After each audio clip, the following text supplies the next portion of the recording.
warahmatullahi wabarakatuh. Alhamdulillahirabbil alamin. Alhamdulillahilladzi hadana li hadza wa ma kunna linahtadiya laula an hadanallah. Asyhadu an la ilaha illallah wa asyhadu anna Muhammadar Rasulullah. Qala Allah Ta'ala fi kitabihil karim, a'udzu billahi minasyaitonir rajim. Syahrul Ramadan alladzi unzila fihi al-Qur'an hudan lin-nas wa bayyinatin minal huda wal furqan. Al-ayat. Masyaallah muslimin, hadirin rahimakumullah. Alhamdulillah di kesempatan malam hari ini Allah Subhanahu wa taala berikan kita kenikmatan bisa berada di jamuan Allah Subhanahu wa taala di masjid, di Baitullah, di rumahnya Allah Subhanahu wa taala yang penuh keberkahan. Demikian kita berada di bulan yang berkah, bulan yang penuh dengan rahmat, maghfirah, ampunan dan karunia Allah Subhanahu wa taala. Maka hadirin rahimakumullah, kalau kita berkaca ke belakang, bagaimana ketika Nabi SAW sebelum beliau diutus menjadi Nabi dan Rasul, beliau melihat bagaimana kondisi Mekah saat itu dalam kondisi jahiliyah yang rata-rata mereka melakukan kejahatan, kemaksiatan, perzinahan, dan segala hal yang tentunya tidak disukai oleh Allah Subhanahu wa taala. Nabi SAW senantiasa bertahan usia.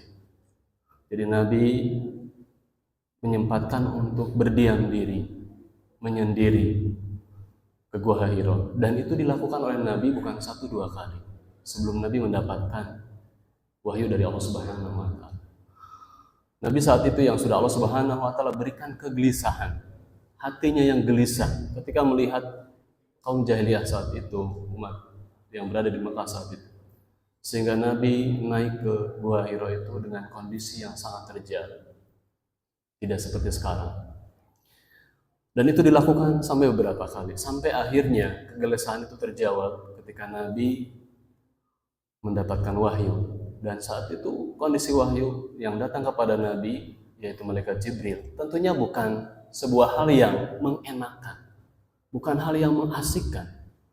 Tapi bagaimana dalam hadis itu, dalam hadis yang cukup panjang, Nabi dipeluk dengan pelukan yang sangat kuat.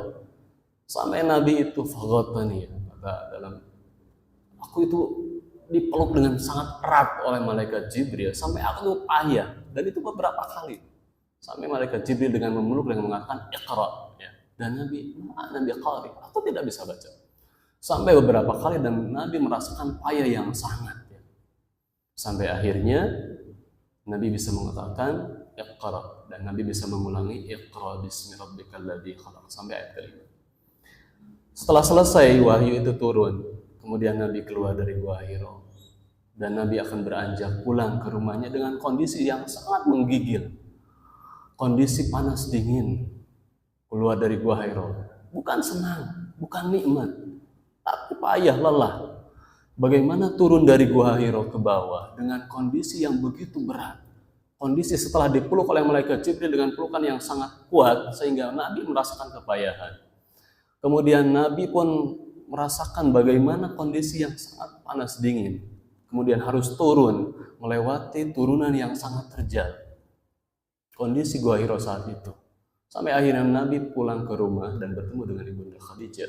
Dan Nabi kemudian minta untuk diselimuti. Zammiluni, zammiluni. Selimuti aku, selimuti aku. Maka hadirin rahimakumullah, kalau kita berkaca kepada bulan Ramadan adalah bulannya Al-Quran. Kalau Nabi SAW, Nabi kita berlelah-lelah, berpayah-payah. Dan itu Nabi korbankan tentunya untuk sampai kalimat Nabi terakhir sebelum wafat, ummati, ummati. Karena Nabi gelisah memikirkan umat saat itu. Sampai Nabi diberikan hidayah Al-Quran, sampai Nabi diberikan Al-Quran. Dan itu tercantum di ayat yang lain. Wa kadzalika auhayna ilaika ruhan min amrina ma kunta tadri mal kitab wal iman. Yang sebelumnya Nabi tidak memiliki keilmuan apa-apa. Hadirin rahimakumullah, catatan besar bagi kita yang berada di Ramadan yang penuh dengan berkah. Yang salah satu ayat Allah Subhanahu wa taala sampaikan di ayat 185, Syahrul Ramadan alladzi unzila fihil Qur'an.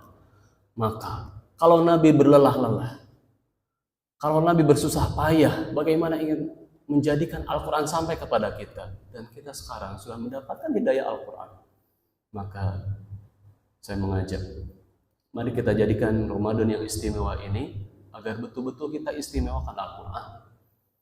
Kalau Nabi berlelah-lelah, marilah kita berlelah-lelah.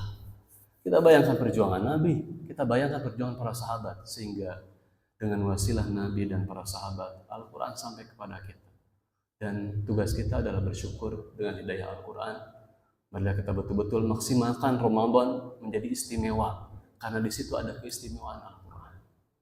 Semoga Allah Subhanahu wa Ta'ala jadikan kelemahan kita, kurang tidurnya kita, kurang istirahatnya kita, karena kita bersama dengan Al-Quran, Allah catat dan Allah abadikan sampai kita bertemu dengan Allah Subhanahu wa Ta'ala.